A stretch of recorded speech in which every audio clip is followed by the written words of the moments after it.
Elizabeth Taylor. Do you think it's forever?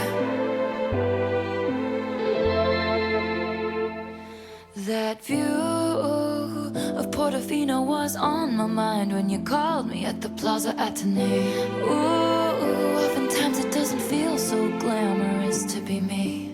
All the right guys promised they'd stay under bright lights. They withered away, but you blew. Portofino was on my mind. I think you know why. And if your letters ever said goodbye, I cry my eyes violet. Elizabeth Taylor, tell me for real, do you think it's forever?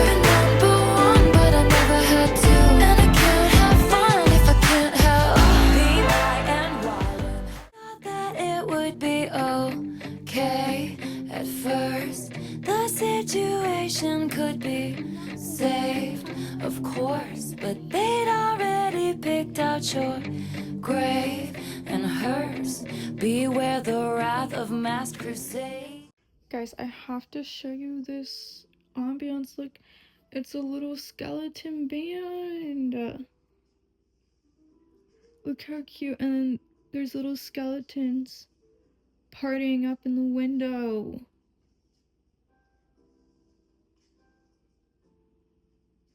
Isn't that so cute? Like, look at them partying.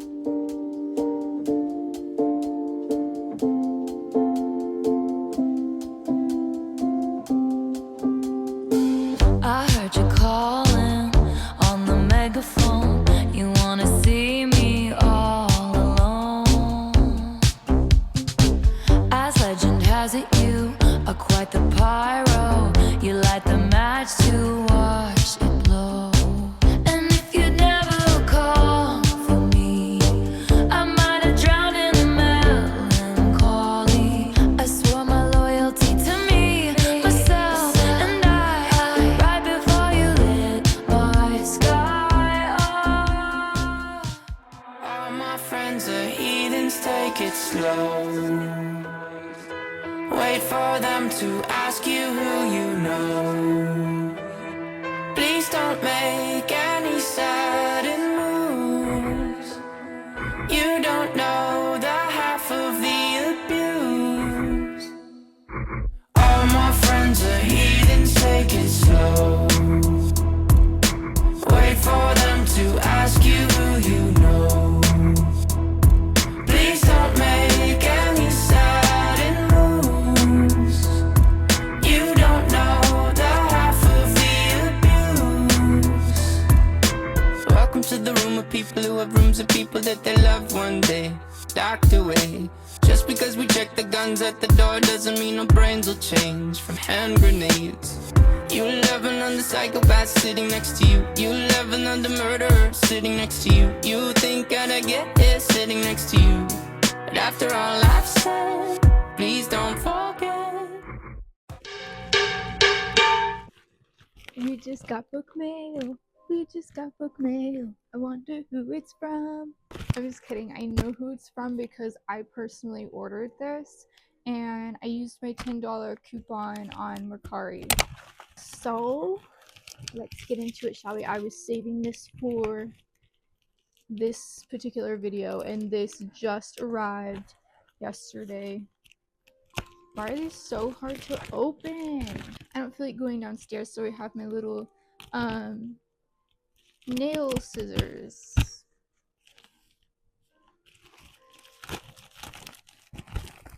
Oh, I love when they wrap it. Can you guess what this is? So this is on my fall TBR, so I'm so excited to have a copy of this. And it is on Kindle Unlimited, and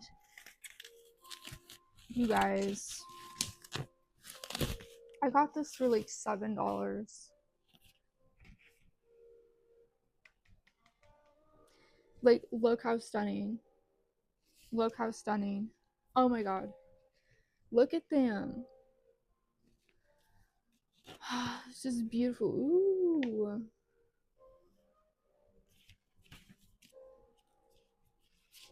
Oh my god, they're just so stunning. I can't wait to get a hold of the Gothicana edition because I freaking love that book. Now, I know a lot of people didn't, like, there's obviously mixed reviews, but I hands down recommend that book for spooky season. So this is another dark romance by Runix, and this is called Enigma. Like, I don't know if I'm pronouncing it correctly, but I am just so excited to read this. Like, Gothicana blew me away. I think this takes place at another university. Ooh, the FMC, her name is Salem. I love that. I think this is like another, is this another professor student relationship? I'm not sure, but she wants to, basically students are dying at this university and she wants to discover why, and I believe her sister went missing there is what I'm getting from the synopsis. But we'll see. I'll probably do like a vlog for this book. I am so excited. If you haven't read Gothicana, like totally like Wednesday Addams vibes, but adult, and the romance is dark. There's like a mystery, scary element to it as well, like ghosts and voices, and takes place at a university in a castle. So good, so good. So I have high hopes for this one. I'm so excited. Lastly, I wanted to tell you guys that I don't know why I'm saying lastly, because we're gonna be here a while. I just meant as far as like the news, like the book mail and things like that. I consider this book mail. So I got a Kindle finally. Oh my god, I am freaking obsessed, you guys. Now, I didn't have a lot of stickers. I just used what I had. But you guys, if you don't have a page turner, I love it. I can just sit there and like eat dinner and read at the same time. Like, I'm reading more, I'm reading faster. I feel like my eyes aren't straining as much. Like, I'm not getting headaches. My eyes don't feel tired. I don't feel strained. All of that. So it already changed my life, and I've had it for 2 days, and I've had it for 2 days and I've already read 2 books. So I am obsessed. I can't put it down. What I wanted to do today is just discuss the books I've read this week. So I've been vlogging like all week long, and so we've read quite a few books, and so I want to discuss those books with you. I tried recording like 2 days ago and I ran out of storage and my phone didn't record anything. So yeah, I'm having to redo this. So over the last week, I've completed 3 books, and I'll put them here. I've completed 3 books. I'm like 80% done with The Intruder by Freida McFadden, which this released last night. I was waiting up until midnight and I was able to download it 3 minutes till, which I was so excited for because her last release, remember, had issues with the crash. Because I stayed up and waited till midnight and I couldn't download it. And then the tenant, I just waited until the next day.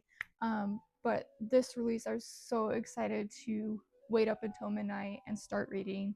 And I'm so thankful I was able to download it on time. I didn't stay up the entire night because I was getting scared. But I read like half of the book last night and went to bed at like 2 o'clock. And then I woke up this morning at 6:30 to continue the book. And I put it on pause right now just so I could do this video. So I am nearly done. And y'all, I am loving it so much. We will get into discussing The Intruder in a minute before I go on a tangent. But firstly, like, I don't recommend reading it in the dark, alone, in your bed. Granted, Josh was there, but he was asleep. He wasn't conscious. So I was getting freaked out. I had to just stop myself and go to sleep because I constantly kept, like, my eyes kept drifting to that dark corner of your room. So not that this was like supernatural or anything, but it was just creeping me out to that point where I just was like, I'm gonna start seeing things in the dark or hearing things. I should probably go to bed. I will be finishing it as soon as I'm done with this video. And then I started the Honey Crisp Orchard Inn, I believe is the title. Let me just, I have it right here. Let me look because I don't want to get the title wrong. Anyways, I'm just gonna put it here, but I am 70 pages in. I am loving it, guys. I am on a cozy fall reading vibe. I also, I'm 60% into Leave Me Behind. Like, I am still reading it, and that's just because I keep getting distracted. But I am gonna go back to it as soon as I'm done with The Intruder and the Honeycrisp Orchard Inn, which I actually just ordered a physical copy on Amazon because I am obsessed with the cover.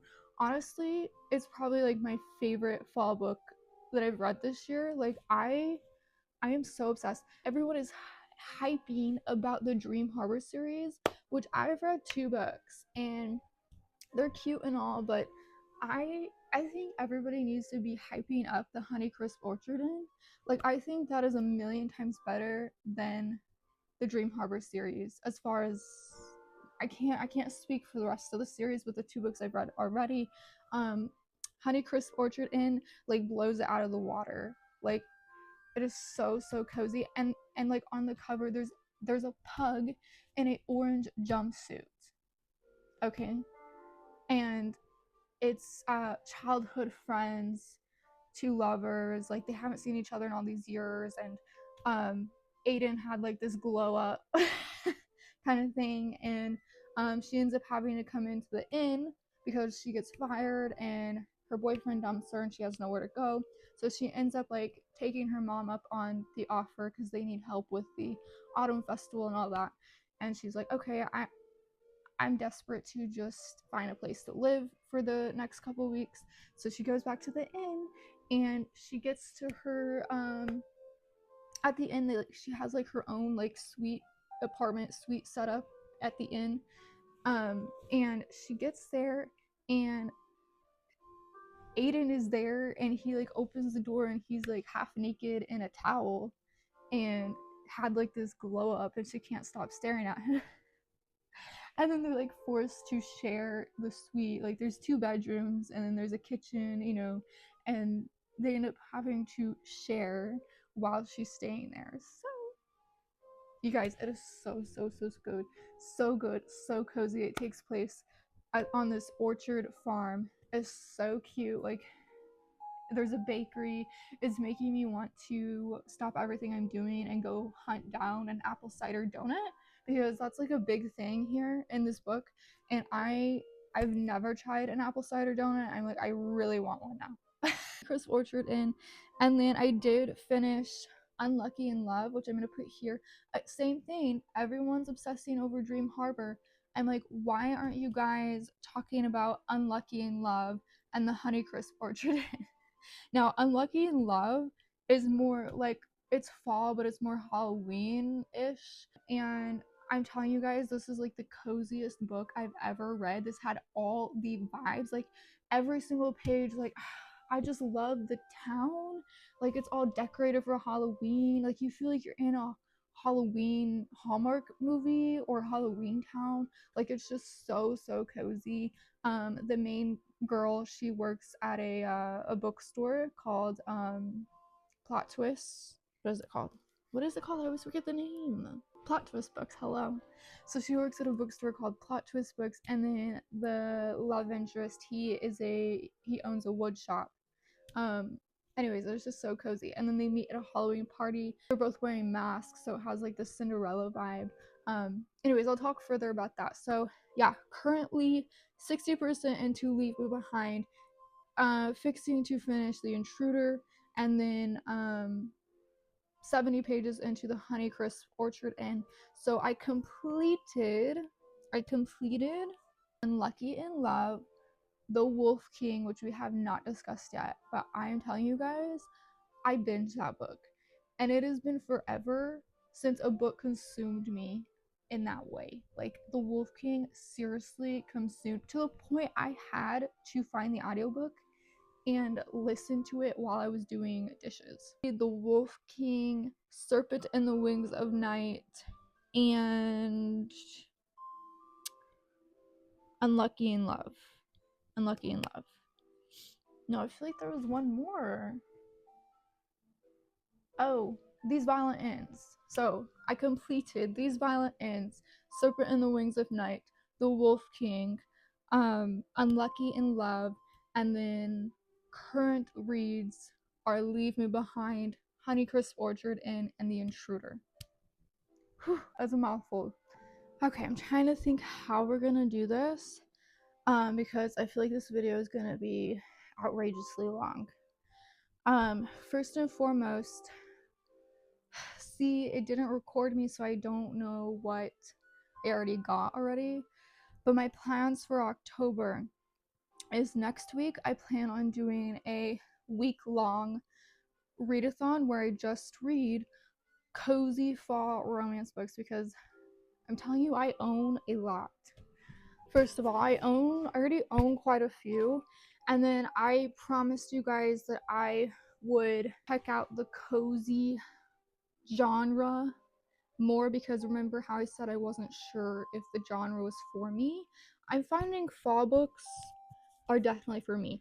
Cozy fantasy, not quite sure, but I do have a few contenders that I'm gonna put on this TBR, so to speak. But these are the fall reads I want to focus on, and then the cozy reads I will put them here because they're on Kindle Unlimited. So I want to do Sweets and Sycamores, and there's the Baby Dragon Cafe. I know, I figured it out. So these are my fall romance contenders for my I don't know why I say like it's a contest, but for my fall cozy fall TBR.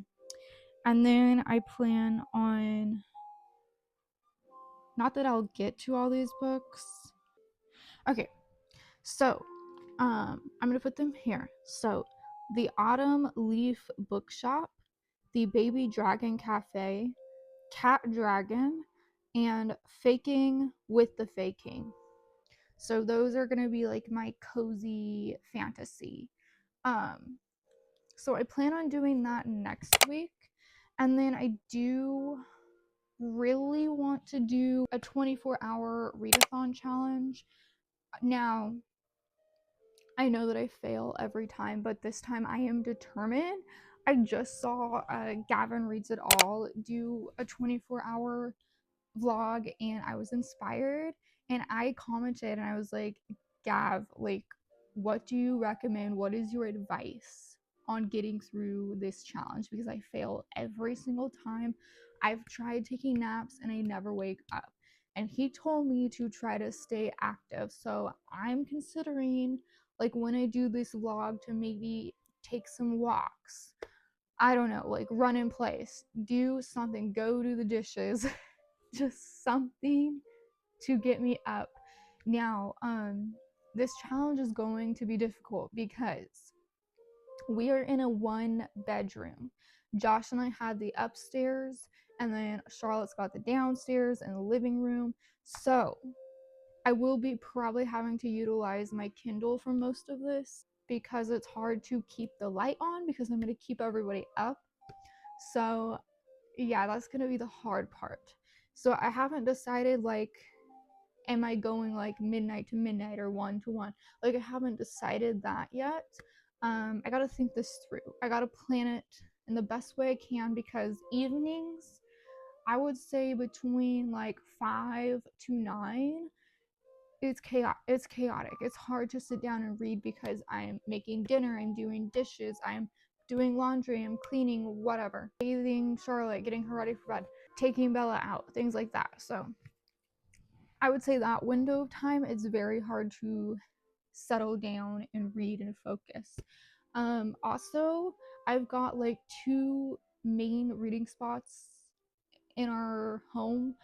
my bed and then the couch. We don't have a dining room table. We literally just sit on the couch and pull the coffee table, you know. So, and chances are, if it's super late into the night and I'm laying in bed or even sitting up in bed, or if I'm on the couch, I will fall asleep. I will tune things out. My eyes will get heavy.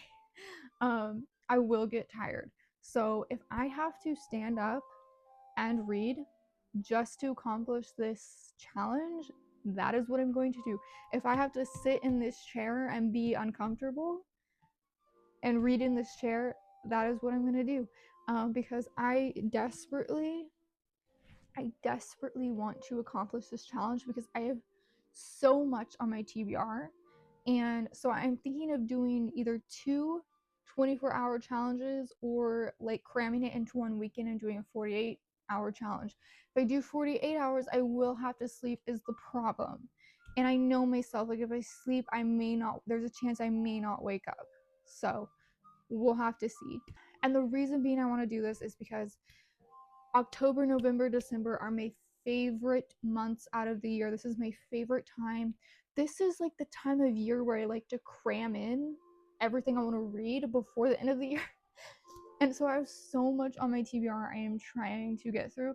And already I am deviating from my October hopefuls and the library books I just checked out, which are due back at the end of next week. So I do need to prioritize those. And already I'm deviating because I get distracted. And I was like, oh, I just want to read something autumnal. Meanwhile, I have like these autumn-ish books that are sitting on my physical TBR. But for some reason, I just am so like distracted by the Kindle. I want to read everything on there, and so already I'm just completely deviating. But my plans are, I gotta finish up the Intruder, finish up the Honeycrisp Orchard Inn. I need to finish the Intruder today, finish the Honeycrisp Orchard Inn, finish Leave Me Behind, get those out of the way. And then I really need to go into Voidwalker and Alchemized and Night of the Moth. I have the audiobook for Night of the Moth and it's fixing to be due back, so I need to focus on that. And then I need to read Fairytale and Her Soul to Take. And then after that, I need to try to get these read before the end of the week. Oh my god. I don't know if I can do it. I'm going to try because I don't want to be reading these books next week during my fall readathon. That's not going to make sense. And then lastly, I want to participate in Vampathon. I can't remember who it's hosted by, but I know Vampathon starts like the last week of October and ends on Halloween. And I've seen Jody do it. I'm going to put her here. I love her videos. Oh my god. I can't remember if she hosts it or what, but I've seen her do it. And so I want to do it. I've been participating every single year just behind the phone screen and have not recorded, or this is like my first year doing booktube and committing. So I want to do Vampathon. I do. Now the only thing is my grandparents are flying in from California and they're going to be here for 4 days, which interferes with Vampathon. So I might like bend the rules for myself because I want to get as much as I can out of that readathon and I don't want it to be cut short. So I may like end my Vampathon like the first week of November, like extend it out to November, or see if I can start early. We'll see, like depending how next week goes, depending how well I'm doing on my getting through my TBR. So we will see. So those are my October plans. I need to discuss with you the Wolf Key, and I don't want to say too much about These Violent Ends because then I'm just going to spoil things if you haven't read These Violent Delights, but go read it. I highly recommend that duology. I can't wait to get into Foul Lady Fortune and that like spin-off series that features I believe it features Rosalind. So I'm so excited. And I think I think Juliet and Roma make an appearance in the novellas. I'm not quite sure. I don't even know. It wasn't even confirmed if they were alive or dead. I don't know. I just freaking love that duology. If you're looking for, you know, rival gangs, true enemies to lovers, I mean, I can't recommend that duology enough, and it is so well done. Like, and the Romeo and Juliet similarities and references that were also in the second book, I was just screaming and living for. It was so well done. It was so cute. Oh my god, there were even some very similar quotes that you could tell like were inspired by Romeo and Juliet, where she took like even that quote with like the roses, I think. Oh my god, just the way that she did this duology, it was so good. I like forgot that I was reading YA. That is how well done this duology was, and I cannot recommend it enough. Like, it needs more hype. Now, after that, I had read The Serpent and the Wings of Night, which I do have. Oh, it's right here.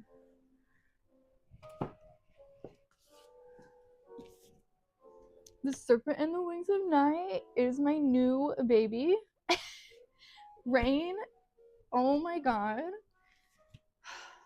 First of all, you guys, if you haven't read this book or you're thinking about it, just do it, because this is one of these cases where I am beating myself up on the inside. Like, why didn't I pick this up sooner?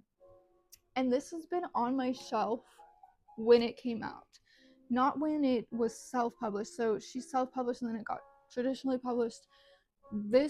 The traditionally published book came out in 2023.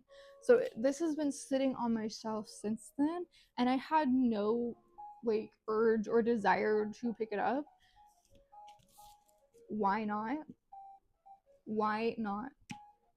Like, this book was everything. I am so happy I read it, and this is hands down like now one of my all-time recommendations for spooky season. And mainly vampires. Hello, vampires.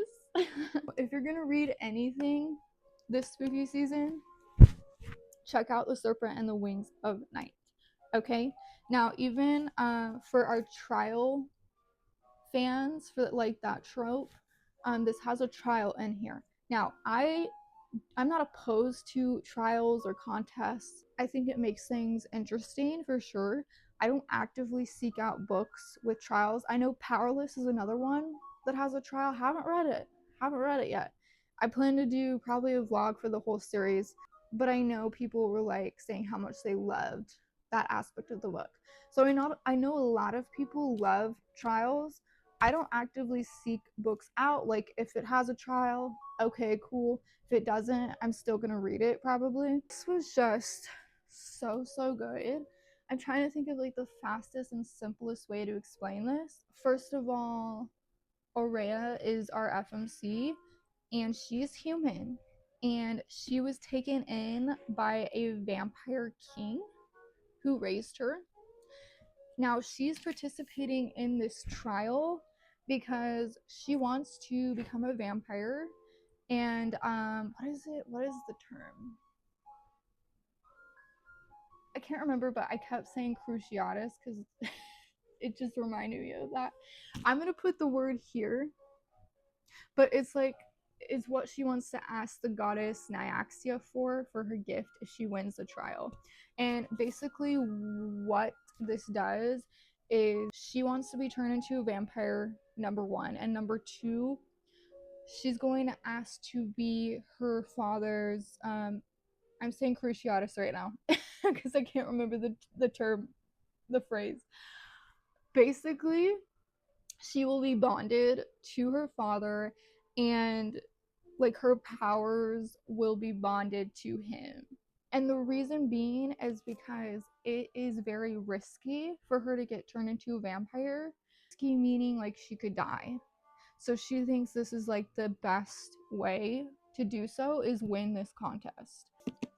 yeah, so she has to compete against all the vampires who are participating in this trial, and the winner gets a gift from the goddess Nyaxia.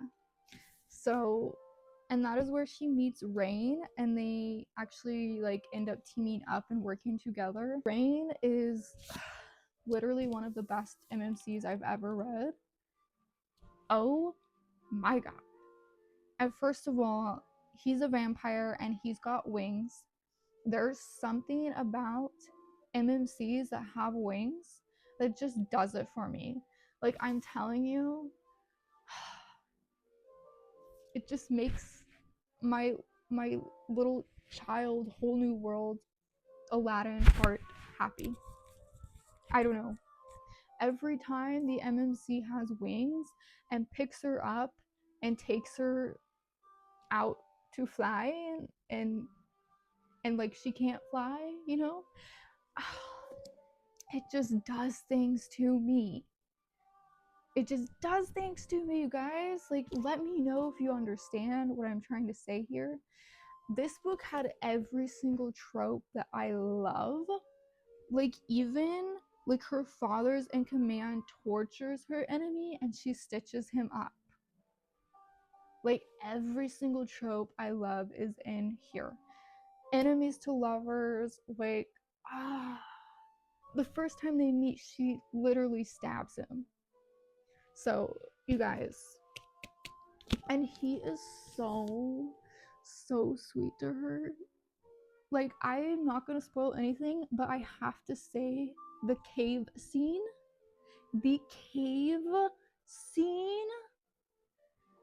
was one of the best things I've ever read in my life. Okay, and there you can see how much he cares for her.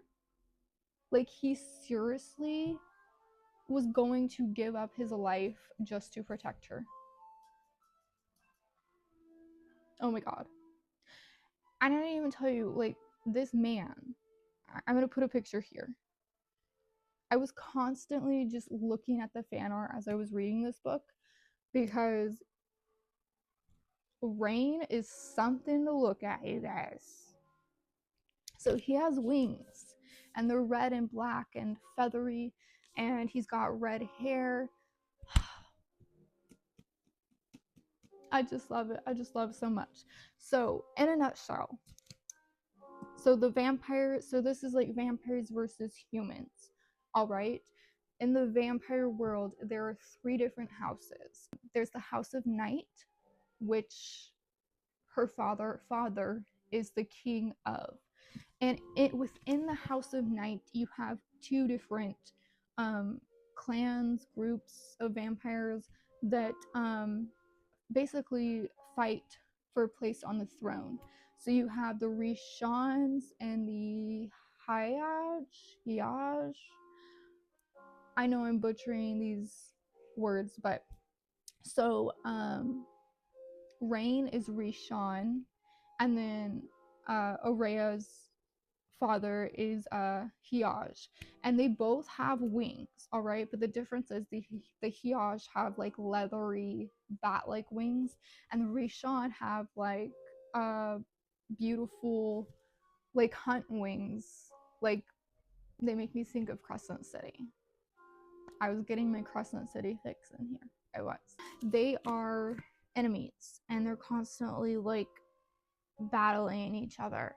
And then there's the House of Blood, which kind of reminds me, if you've read Vampire Academy, if you've seen the movie, they kind of remind me of the Strigoi a little bit. These are the vampires that were cursed by the goddess of Nyaxia, and they basically have this like blood, rage, and lust, and can't control themselves. And then there's the House of Shadow, which honestly, I can't remember anything. I can't. My focus was on Rain. He stole my entire focus. So everything else just went poof. So yeah, I'm sorry if you're interested in looking up the houses. Like, I'll try to put like a link in the description or something, but it's interesting. I just kind of, I guess, tuned those parts out because I was so focused on the enemies to lovers. I am on enemies to lovers like high. Like I can't get enough of enemies to lovers right now.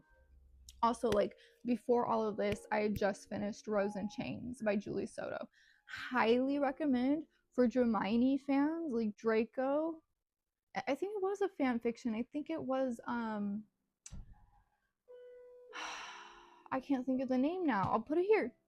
It used to be fan fiction and then she traditionally published. So yeah, it's giving hardcore enemies to lovers, Draco and Hermione vibes, and it was just so good. Like Tovin, you guys, like hello Tovin.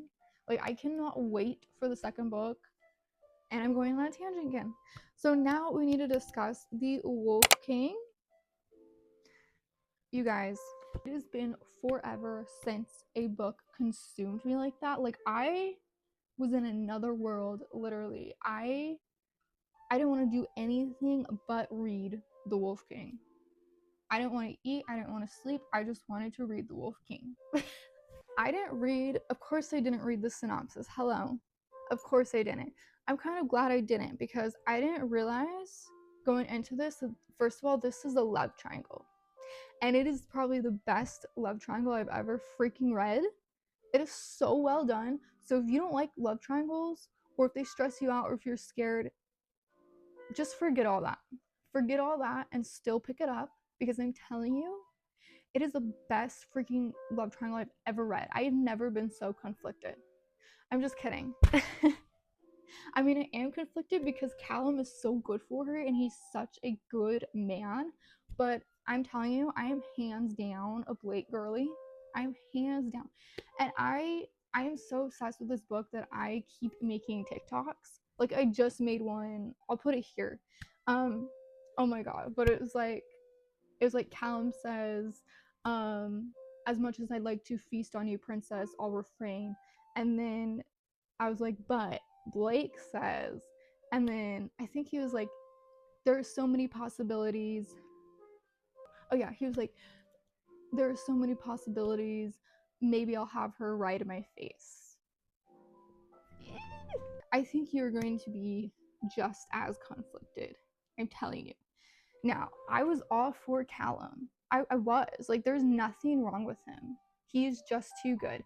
And honestly, I want Blake with our girl. I do.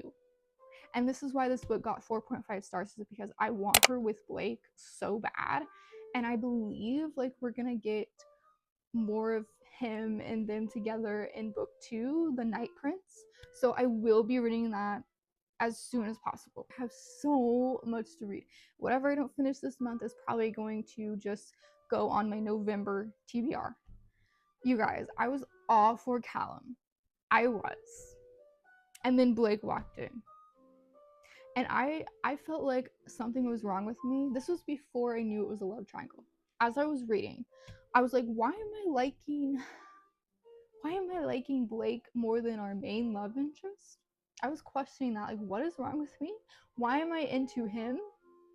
And then I realized, oh, this is actually supposed to be love triangle. So it made sense. Think Stefan and Damon Salvatore. They're both complete opposites. They're both enemies, literally threatening to kill each other. They end up working together though. Like, oh my god, like they have a little bromance moment. I feel like, no, I'm just kidding. They still want to tear at each other's throats. Oh my god, oh my god, oh my god. Yeah, it was just so well done. I'm just so excited for book 2. I am. So Callum is very sweet, such a gentleman, right? Now he constantly says, I'm not a gentleman, I'm a wolf. I'm like, buddy, you totally are. Like, you are the soft, sweet, loving man. Blake is the complete opposite, and again, I don't know why. Like, the baddies have a way of getting to me. He is snarky, he's got attitude, he's an asshole, he's got a filthy mouth. A lot like Kingfisher, but in the best way. I'm telling you guys, like, the things he says. But you can tell, like, he's such an asshole, but I don't know, I feel like he's got, like, a little soft side. for her. There are moments where he comes through and like protects her and things like that, and I'm like, oh, I just want them together so bad. So I haven't even told you what this is about, but this unlocked a new obsession for me. I need to read more werewolf books now. I do. This was like the first ever one I read, like besides Twilight. And Twilight actually made me hate love triangles. So I'm just obsessed. I think I'm gonna go in. Diehard is also on my October hopefuls. So yeah, and then there's Bitten, which I'm super excited. It kind of seems very similar to the Wolf King. So like it kind of seems too similar, like almost copied, but I don't know. Haven't read it, but I was considering doing a review for Bitten and the Wolf King together, like to compare. And that is also on my TBR for this month and next month. So yeah, this just unlocked like a new genre for me, and I love it. So the Wolf King, first of all, as I'm telling you guys what this is about, I totally kept getting Shrek vibes. Like, let me know if you guys have read this and you feel the same. But there were just moments where I kept thinking of Shrek. First of all, when he like goes and kidnaps her in her bedroom. Wake up! What? Are you Princess Fiona? Now let's go! And then like he constantly just like throws her over his shoulder or picks her up like a sack of potatoes. And I just kept thinking of that part where like Fiona just tosses, or no, Shrek just tosses Fiona over his shoulder. You coming, donkey? Down! Oh, yep, I'm right behind. Put me down or you will suffer the consequences!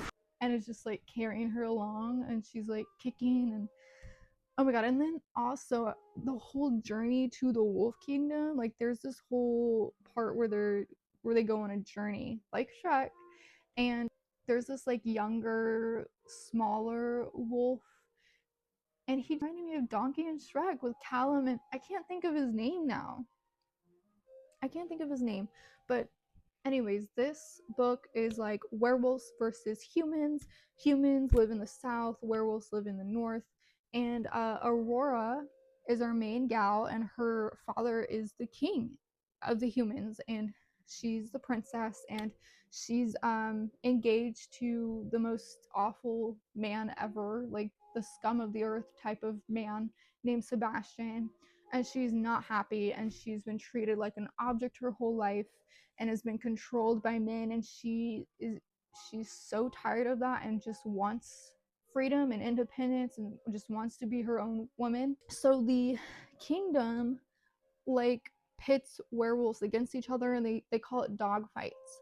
So actually so when they first meet, Callum is the alpha of his clan, and he was pitted against the younger, smaller wolf. Can't think of his name. During that moment, Aurora actually like stops it and is like no, because like the younger wolf was fixing to like die and get beaten to death. So she stops that, and she's like, no, like set him free, set them both free. Then Callum like ends up kidnapping her anyways, and she like doesn't want to go at first, but then willingly goes and decides to go because she thinks that will be like her ticket to her freedom. And she decides she wants to kind of like spy on the werewolves and gather as much info and intel as she can to report back to her father to try to get like out of her marriage and things like that. Like she thinks it's going to be very beneficial for her to report back like all the intel she finds about the werewolves, which that changes. And then the reason Callum kidnaps her is like the werewolves are after, I'm just gonna call it a moon rock. They're after this rock, this stone that supposedly her fiance Sebastian has. They're after this stone because right now werewolves are only forced to like turn on the full moon, and they want to be able to shift whenever, anytime, any day, whenever. So they're after this stone. So that is basically the plot of this book. And I kept thinking like Callum was the Wolf King, but no, that's not the case. I'm not going to tell you because I feel like that's kind of a spoiler. So yeah. Oh my god, it's just so good. Like the plot twists were so good. Like with Blake, with Aurora, with her mom, things like that were just so well done. I loved it. Hands down. I loved it. Oh, and if I haven't sold you already, just listen to this. There are nicknames in here, okay, for our lovely Aurora. Okay, so Callum calls her Rory, which I think is just so sweet, so adorable. But Blake, Daddy Blake, calls her Little Rabbit and Pet. And if that doesn't do it for you, then I don't know. Just pick it up, just read it. It is so good. It is so good. So now let's discuss. I keep forgetting this title. This is like the cutest book ever, and I keep forgetting the title. Unlucky in Love. Unlucky in Love. I binged this in a day. I started it and could not put it down. And I'm telling you, like, I just found this on a fluke scrolling through Kindle Unlimited. And listen up. This is a novella. It's 150 pages, but look, I am not a novella person, really, unless it's part of a series. I don't really care. I'd rather read like a full book. And so novellas aren't my go-tos. Had I known that, I may not have picked this up. But I'm telling you so that you know, like, if you aren't a novella person either, like, just push that aside and pick up this book. I was already like completely invested when I realized, oh wow, it's only like 13 chapters, 150 pages, no, 130 pages. And I was like, oh, okay. But that didn't like make me want to quit reading it at all. I could not put this down. This was the sweetest closed door Halloween fall cozy romance I've ever read. Okay, so again, our FMC Mauve, she owns a bookstore called Plot Twist Books, and she has sworn off relationships. Like, she's very hesitant to get into a relationship because she had such a bad past relationship and a ugly breakup. She loves romance books and all that, but she feels like her reality is that like she'll never have that, and if she had a chance to have that, it's just going to end up ending bad. So she's very hesitant to start anything. Eli, our MMC, he owns a wood shop, and the reason he's not dating is because he recently lost his sister Natalie. She passed away, and he's been grieving, and he can't get past the grief and the devastation of losing his sister. And so he's kind of like secluded himself into his wood shop and just constantly working on wood pieces, boxes and puzzles and things like that he makes. He's like pretty much like a homebody now and doesn't go out, doesn't socialize a whole lot, doesn't want to date because he can't get past his grief of his sister. So of course his sister and his niece talks Eli going to this Halloween costume party, and then Mauve's best friend Jules ends up talking her into going to the same costume party, and so they both end up meeting there, but they're wearing masks, so it's kind of like this little Cinderella moment, which I was loving. Like Mauve even ends up leaving the party at the stroke of midnight. She's like, oh, it's time for me to go, and I just kept thinking, oh, Cinderella. Like, I thought that she was gonna end up leaving something behind, or he was gonna end up finding her mask somehow, but that didn't happen. But anyways, they're just so cute. Like, we get a little teeny little Cinderella vibe in there. So cute. And then they end up crossing paths again because Eli ends up going into the bookstore and looking for like some Halloween fall books for his niece, and then he ends up starting to read as well and like taking on her book recommendations. At this point, the only chance I have is to record through TikTok now, because this is the 4th time it won't record. I'm about to literally lose my mind. I'm about to throw this phone down the stairs and just be done with it. These are times where I'm just debating, should I just give up? I don't understand. It is 1 o'clock. I haven't ate anything. I haven't drank anything. I've been trying to get this done for the last 3 days. Leave me behind. I'm just like, I had some good footage and it's gone. So I'm just so frustrated. So just in a nutshell, think Suicide Squad. Okay, so this book focuses on, her name is Penelope and she goes by Nell, and then her squad name is Bunny, and she is part of the Dark Forces. So you have to do something really bad and to get into the Dark Forces. And essentially just think like Suicide Squad, where they're working for the government under the table. It's a very hush-hush. They go on these missions.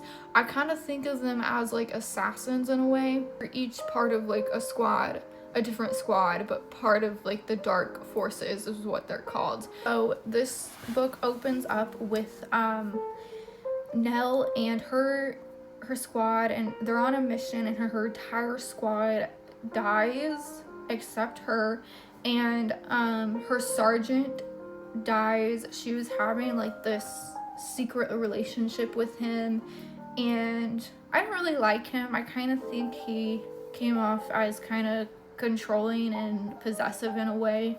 I don't know, I feel like he wasn't that great of a guy, but she's still like hung up on him and is having a hard time dealing with that loss.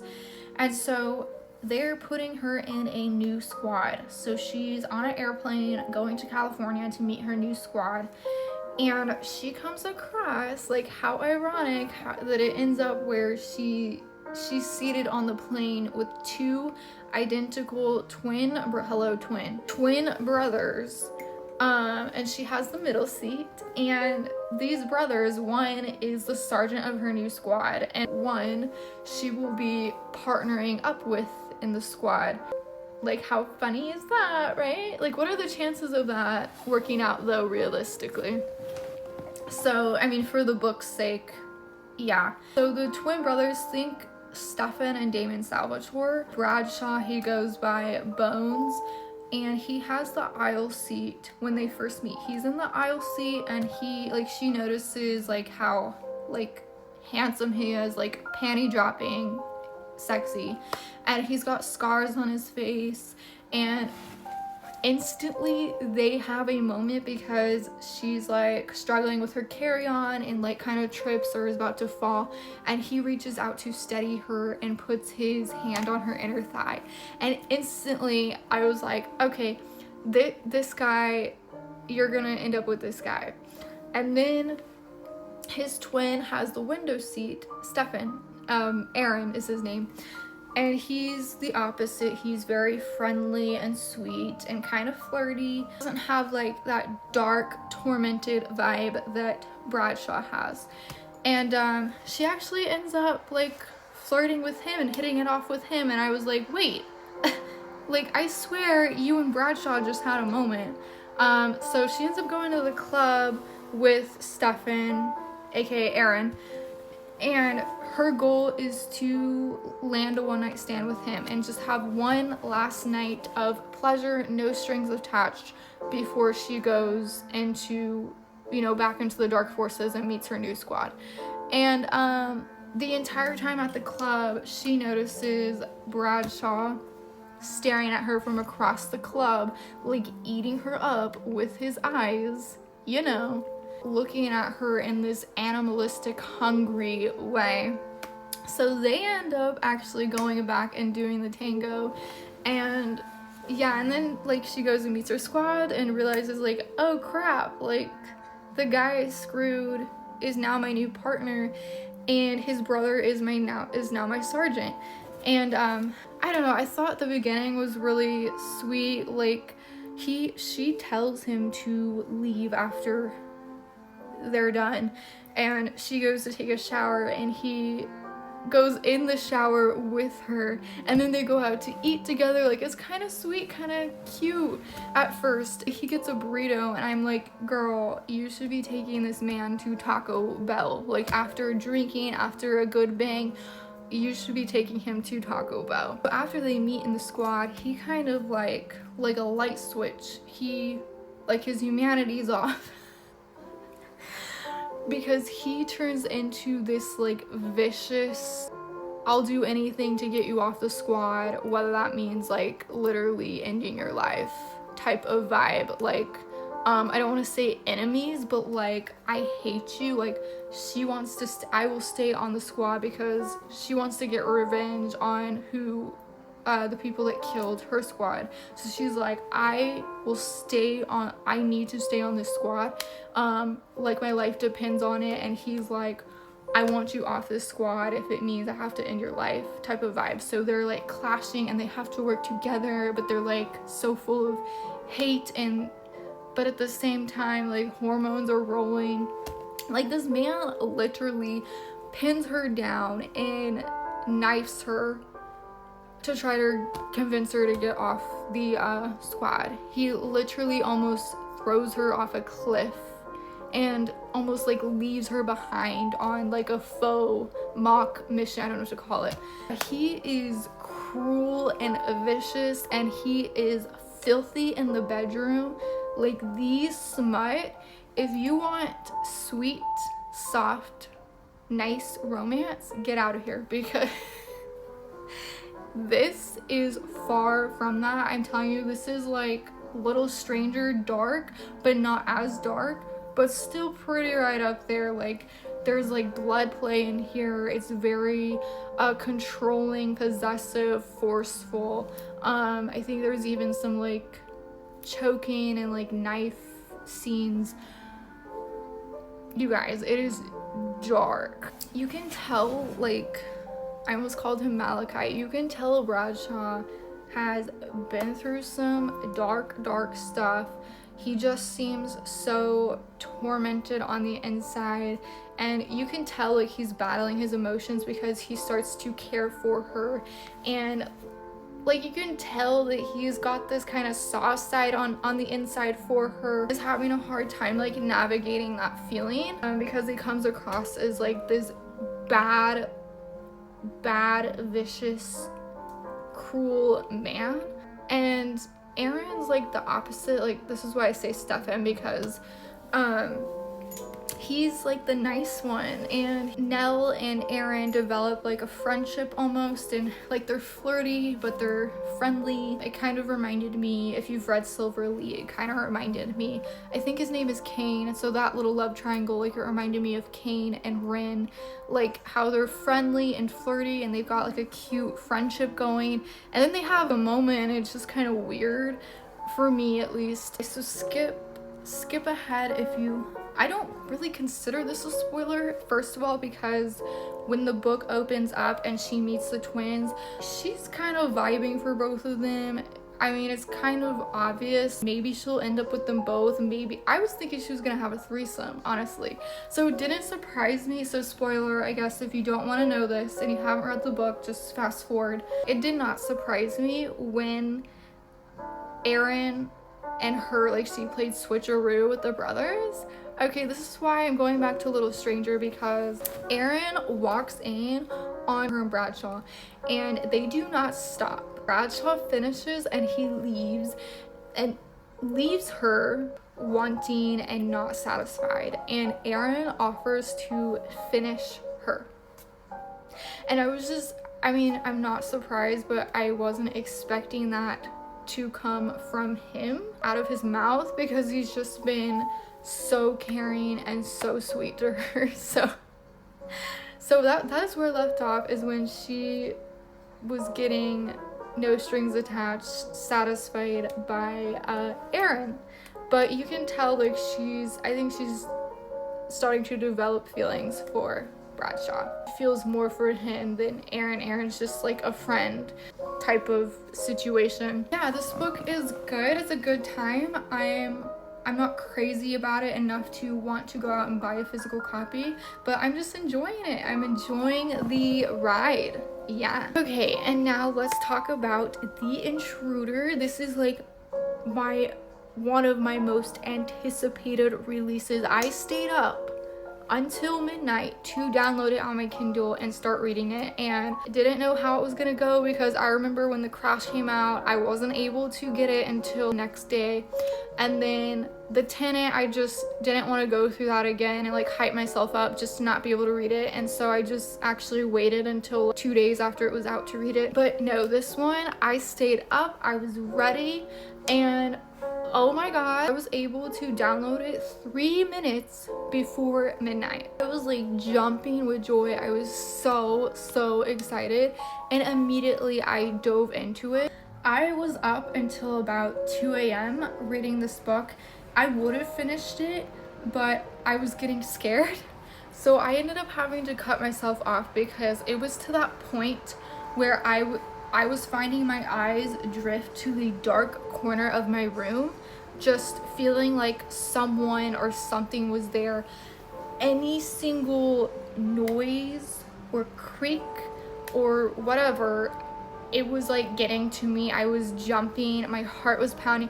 Even when Charlotte was just like talking in her sleep out of the blue, that alone would just scare me, and I would jump and my heart would be pounding, and I'm like, oh, it's just Charlotte.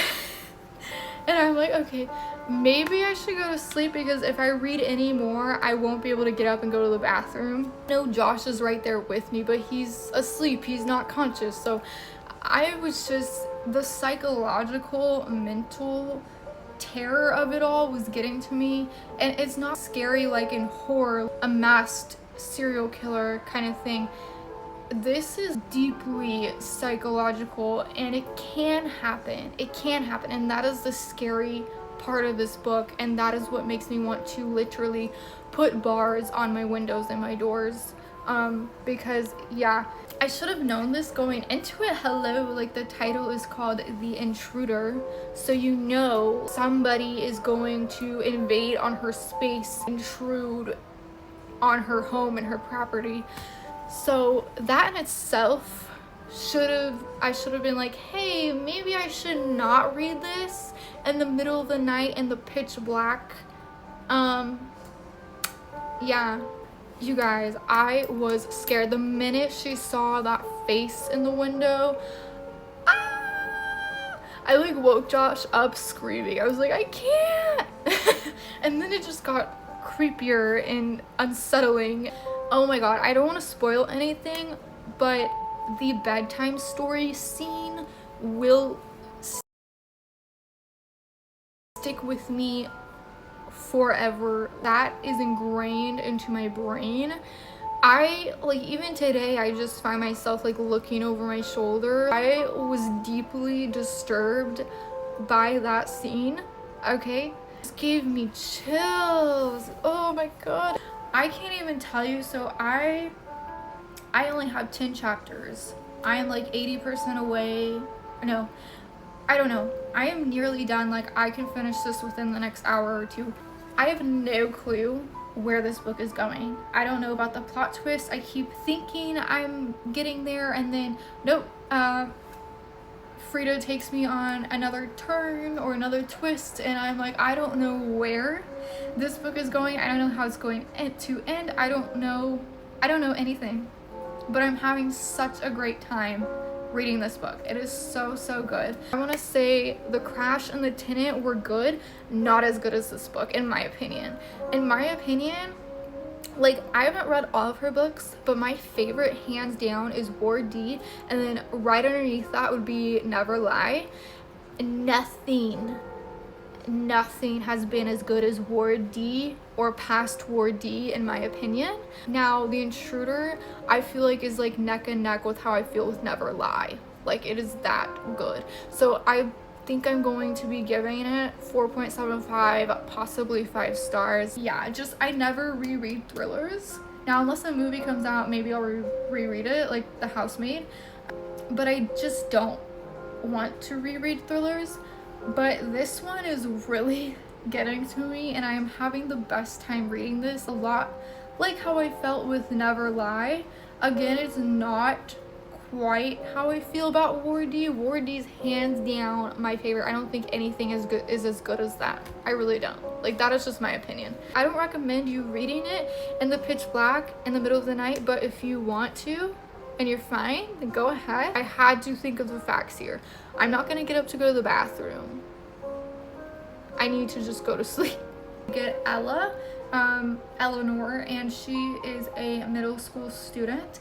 And then Casey, she's an adult. She actually used to be a teacher and got fired for some horrible reason. It seems really bad, and we still don't know yet because it hasn't been revealed. So I have a feeling that's going to be one of the huge reveals or twists. I don't know. She doesn't have a lot of money, so she decided to get what she could, and she's out in the middle of nowhere in this house that's like crumbling, the roof's caving in, about to like crush her to death, and she's got this big tree that's about to fall in on her house as well. She's got a landline. She uses a landline. This is the part where I feel like was kind of stupid of her to do, especially now in today's day and age, is that she got rid of her iPhone and she only uses a landline now, which, like, landlines are notorious for going out, especially during really bad weather. So first of all, I don't think that was very smart, because now,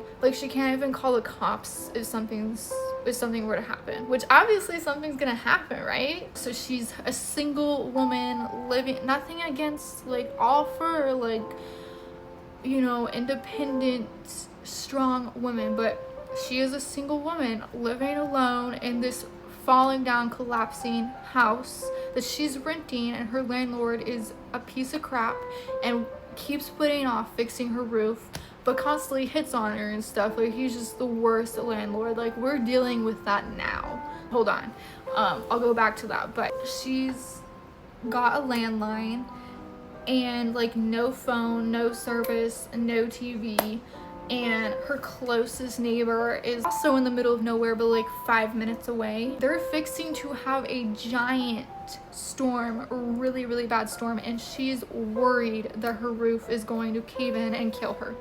And she's worried about the tree out there with the winds and everything. Now, back to the landlord stuff. I'm going on a tangent, but we've been having rats, like a rat problem. And here I am just like thinking of Ratatouille, and like they're cute, but it's also disgusting, and they freak me out, and their long tails freak me out, but then I'm also thinking of Ratatouille. So I've been conflicted. I'm a little terrified. Like, they're cute, but I want them to be in their own home, happy, and not in my home. I might get some judgment for this, I don't know, to each their own. I've been making Josh actually set them free, because I feel bad, and I have a very soft spot for animals. Now, I know they carry diseases and things like that. Also heard like horror stories, mouse traps going wrong, and them like chewing off their own leg and things like that, and I don't want to deal with that. So we've just been catching them, setting them free. Our dog has killed about 3 of them. And that has been an interesting experience. First of all, thank God she does not eat them, because we don't want her getting sick. So all she does is kill them and leave them, and that's it. And thank God she doesn't eat them. Like, I really don't like that she's killing them, first of all, but at least she's a good guard dog. So yeah, at first I thought they were mice, because the few that we caught were like hamster size. But no, I think they were babies, because the last couple we've caught were huge. I mean, like, huge. Not hamster size, not cute anymore. Our dog likes to take her treats to Charlotte's bed, and like every time we give her a bone or like a piece of pepperoni, I don't know, she'll take it to Charlotte's bed and eat it. So that is exactly what she did with the rat that she killed. And so I wake up, and I'm waking Charlotte up, and I pull off her blanket, and there's a dead rat right there on her bed. I screamed and I was like, Charlotte, get up, go to the shower right now. And then I was like bagging up her bedding in a trash bag and like sterilizing the mattress. I was like, oh my god, like she's going to get sick. And thank god she didn't. But yeah, like Bella just likes to kill them and then treat them like a stuffed toy, kind of it around and plays with it and just leaves it there and like doesn't eat it. But yeah, that was pretty terrifying and shocking to see at 6 a.m. We haven't had any signs, knock on wood and crossing my fingers, we haven't had any signs in about a month. So I think they're gone, hopefully. In fact, we're thinking of moving units into a bigger unit anyways. But yeah, roaches and rats are like the one thing I can't do it. I can't. And we've already had roaches in the past and I can't. So back to the Intruder. Highly recommend. So let's talk about Ella. Where does she fall into this? I don't want to spoil anything, so I'm not going to really say how they meet and things like that. Ella is in middle school and what makes me mad about this book, and I feel like this is the part where it's not that realistic, because I like to think that in today's society people would be more aware and actually report this and like look into her home and her living environment. I mean, I like to think in today's society like people would be more mindful and aware of that. May not, like depending on the school and who the teachers are, you know, but this, I am so frustrated with the teachers, with the principal. Why has there not been anyone saying anything or reporting her conditions? Because it's clear that something's going on at home and nobody's reporting anything, nobody's bringing in CPS. I'm like, it is very, very clear to have a student that's so scrawny and thin and stealing lunches and dirty and smelly and obviously not well groomed, you know, stealing kids' lunches because she's desperately hungry. And like she even gets sent to the principal's office for that.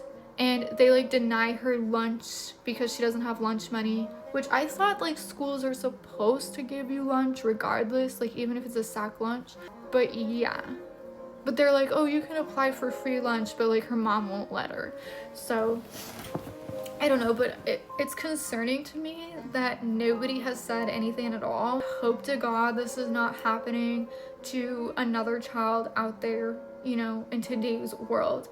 So that right there was just making me mad. And the fact that the students are noticing her appearance, but like not in a concerning way, like they just make fun of her for it. Like the students are noticing, so why aren't the teachers noticing? The students are noticing in like the wrong way to make fun of her for it. The teachers and the principal, like they're grown adults. The kids are, you know, preteens, young, they don't know the real world yet. The teachers are grown adults. They should be aware and looking out for these things and these signs. Ella lives with her single mom. She has no clue who her father is. She's trying to find who her father is, where he lives. She wants to contact him. She wants to know him.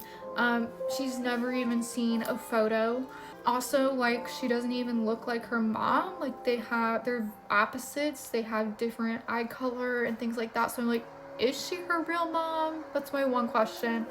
And then her mom is a giant hoarder. I mean, she does not throw out anything.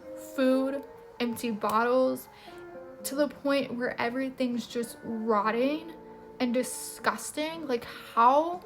That is not healthy to live that way, first of all. You can't even like walk in her house because there's just stuff everywhere. She has this habit of buying like giant heavy fish tanks and Ella obviously can't lift it, so and she put one on the stove, so she can't even use the stove to cook for herself, which first of all, everything's expired anyways. Everything's past the point of edible at this point. Doesn't have a washer either, so like her mom just piles up the laundry and she has to go to school in like filthy smelly clothes like that haven't been washed at all. And that's not even the worst thing about her mom, is the fact that there's child abuse in here, and her mom is constantly afraid that Ella's gonna throw something out, and if she catches her throwing something out, like as punishment, she will lock her into their tiny storage closet. She will lock her in there for like hours, for the whole night too. Like she won't get anything to eat and she's supposed to be starving, locked in there. There is this scene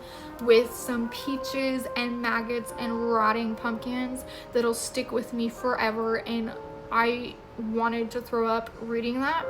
I do. Like there were like rotting pumpkins for 6 months. Like what does that even look like? Like how is the black mold not poisoning them to death? Seriously, like what do rotting pumpkins after 6 months look like? I'm curious. I can't imagine the smell and like having to pick that up, and oh god. And like I don't want to spoil anything, but there's also something that her mom does with the pumpkins, and it's just so messed up. And not only that, her mom will burn her with cigarettes. So yeah, the child abuse in here, the neglect, it is just so disturbing and so horrible. I feel so bad. I don't want to say anything more because I'm just going to end up spoiling things. So, but you know, obviously Ella and Casey end up crossing paths and they do meet, but I don't want to say how because then I'm just going to like spoil the plot. Lastly, it didn't record, but I was wanting to know, did you guys like Life of a Showgirl? I'm curious on your thoughts. Also, if you made it this far, thank you so much. If you want to just leave in the comments to let me know you've made it this far, leave a orange and green heart emoji in honor of Life of a Showgirl, and even like let me know your thoughts because I'm curious what other people are thinking. Personally, I enjoyed the album. I put it on as I was cleaning, so I was just jamming and having a good time.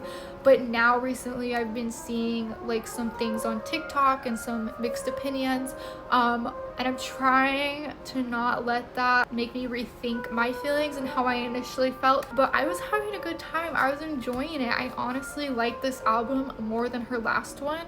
My favorite songs off the album are the first two, and then I really liked Cancelled as well. So let me know your thoughts, and thank you so much for being my book bestie. I love you guys. If you haven't already, please like and subscribe, and I will see you next time. Bye.